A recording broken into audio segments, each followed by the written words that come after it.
you know, that's pretty much the response that yeah, you're right, and we're not going to require it anymore. After we'd already made the emergency declaration, spent some money with CAT, and moved on. So, I mean, I can appreciate you're upset. I'm upset too. You know, it makes no sense to be spending money needlessly, but in this case, we were under the pressure of, you know, a state agency that can do a lot of harm to us. So, I think what Mr. Duff's question is, since we've already spent $30,000 going to, would it be in our best interest to go ahead and do it anyway? No. It doesn't do anything for us. That's what I think. That's what Mr. Duff was asking. Well, I didn't really hear. I had to guess what you said. No problem. I guess. No. What's going to come?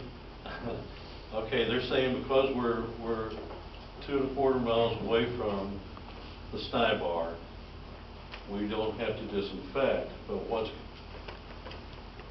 during the course of the conversation that we had with DNR at that meeting, was what I had said was, well, if you're going to force us to disinfect it, we'll just keep the lagoon open. And then what they had to say was, that will work until we change your permit. And the next permit is going to have ammonia levels on it, and we're going to be fighting that. So that's coming. I'm going to tell you right now, we're going to have ammonia limits as soon as this permit's up, and I think this permit's up in a year, if I'm not mistaken. It's up in a year, and you'll have ammonia limits. Now they're going to give you 3 years to comply, but you are going to have to do something. Now the lagoon's full, you know. That's the same thing that's coming on the northwest. The only difference is they're not, because of the classifications of the stream, they are going to require you to disinfect, and we're under that mandate right now.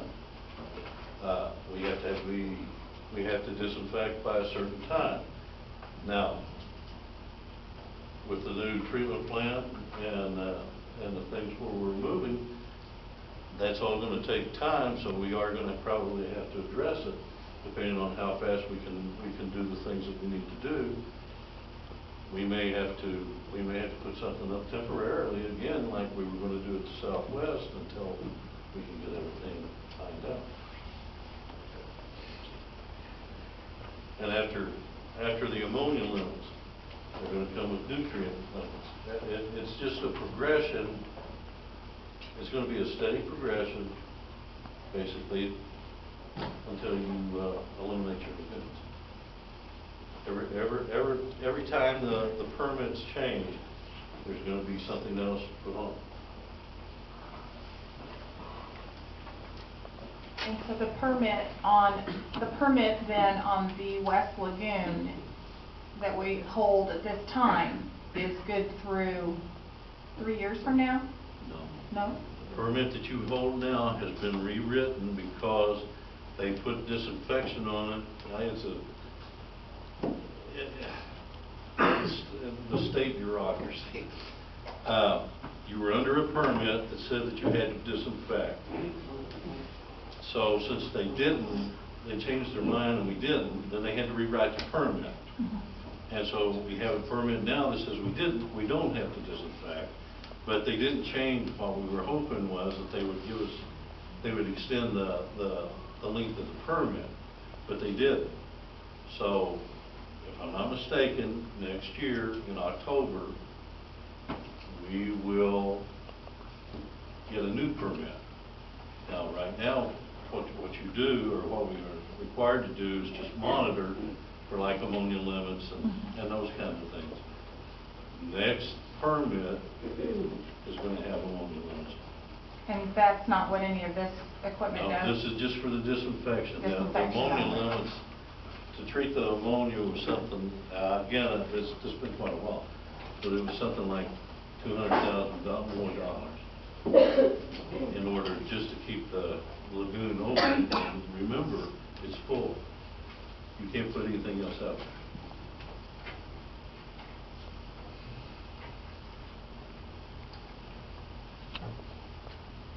Any further discussion? Steve?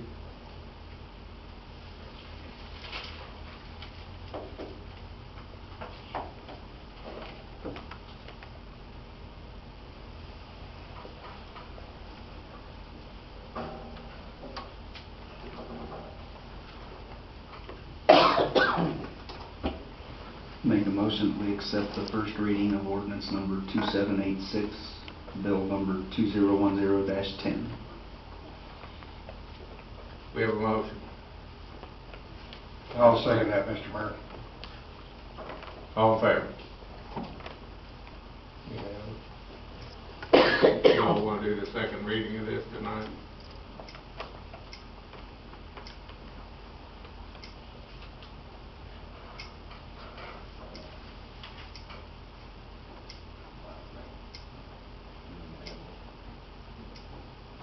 Doesn't matter. Got a motion? Mr. Mayor, I'd make the motion that we accept the second reading of bill number 2010-10, ordinance number 2786. Got a second? Got a second?